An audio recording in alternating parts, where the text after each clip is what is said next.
This is One-on-One.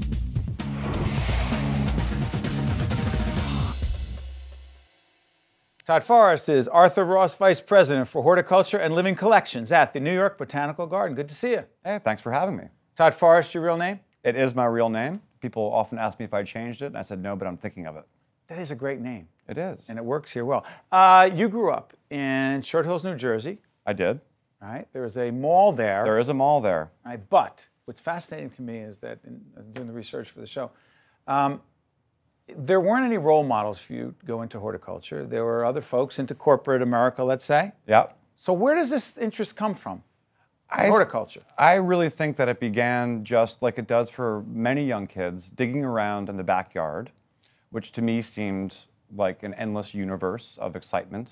And that connection with nature, however small and however kind of unwild, or however tended, just really turned something on inside of me. But I had no idea how one would pursue a life that involved nature in any way. How did you?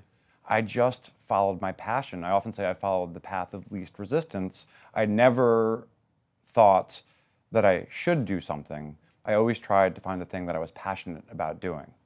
And So you didn't say, where am I going to make money? No. Where's the best career? No. You said, what do I love? Clearly. What do you mean clearly? Clearly. Well, it was definitely, making money was never the goal. Lucky to have parents who were very supportive. My father said, I don't care what you do as long as you are excellent at whatever it is you choose to do, which is a great message for a child. You went to Yale?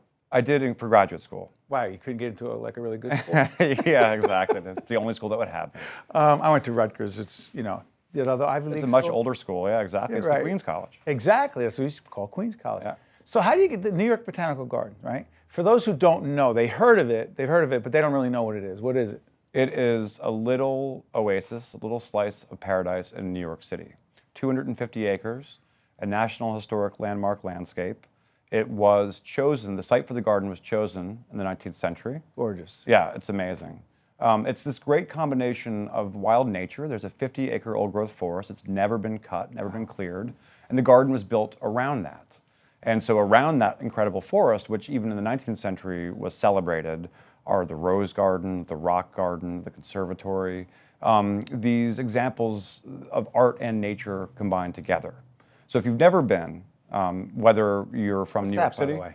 That's a flowering cherry, the daybreak flowering cherry, and flowered by the Leon Levy Visitor Center. Incredible trees from around the world, plants from around the world. It's a place that's beautiful 12 months a year. I've been there for 15 years. 15. 15. And I love going there every day. Every day I see something different. Every day I learn something. It's up in the Bronx. It is. Now, for folks who think they know what the Bronx is, and you guys are there, right? How accessible is it for the folks in the Bronx who particularly live in communities, neighborhoods in the Bronx that are, let's just say, challenged because there's not a lot going on there, or what's going on there isn't all that good?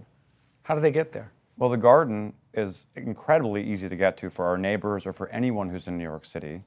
And we are free, the grounds are free to the public all day Wednesday and on Saturday mornings. So no matter who you are or where you're from, if you just want to enjoy the garden, How does it cost? What does it cost to go? For an adult ticket during an exhibition, it's $20, and that gets you everything. The Conservatory exhibition, we have the holiday train show now. It gets you a tram ride around the garden, into the children's garden, into the rock garden, all these wonderful features. But on a Wednesday or Saturday, you can show up and just walk around our beautiful 250-acre site for free. Just walk. What do you mean for free? For free. It's free all day Wednesday for anyone who shows up, just the grounds, but it's 250 acres.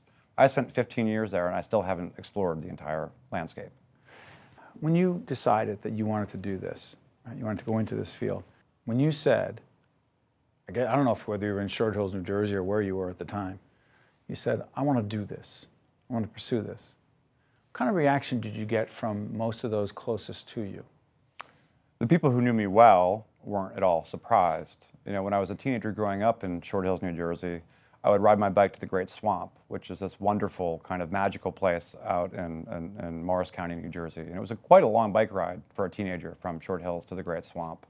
So anyone who knew me wasn't surprised. People today who I meet and tell them what I do, they ask me for advice on how to take care of their plants.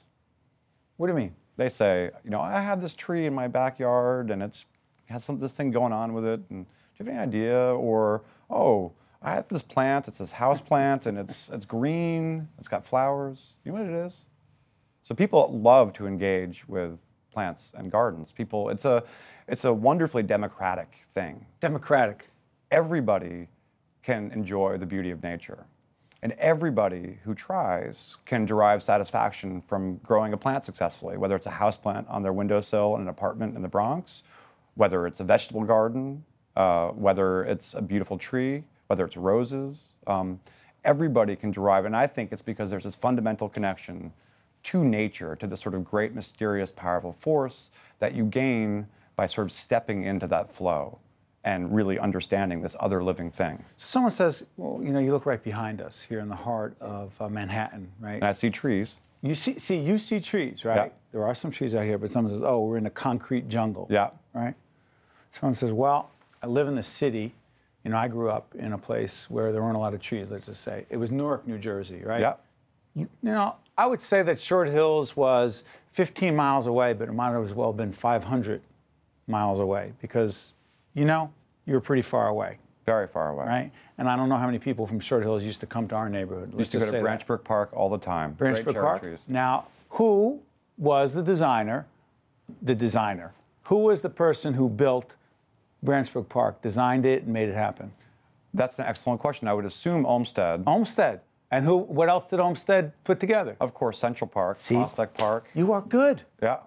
I only knew that because I grew up in that neighborhood. But that's good. You knew that. He's really the only celebrity landscape architect that ever lived. That's pretty cool. A brilliant man. And actually, what was great about Olmsted is that he believed in the social value of parks in a city like New York. Right. He believed that everybody benefited from a more direct connection to nature. It shouldn't just be the people who could afford to go. It's so interesting you say that because people know Central Park because we're here in Manhattan. But if you grew up where I did in Newark, and you know Branchbrook Park, yeah. It has the most extraordinary cherry blossom display anywhere in the country.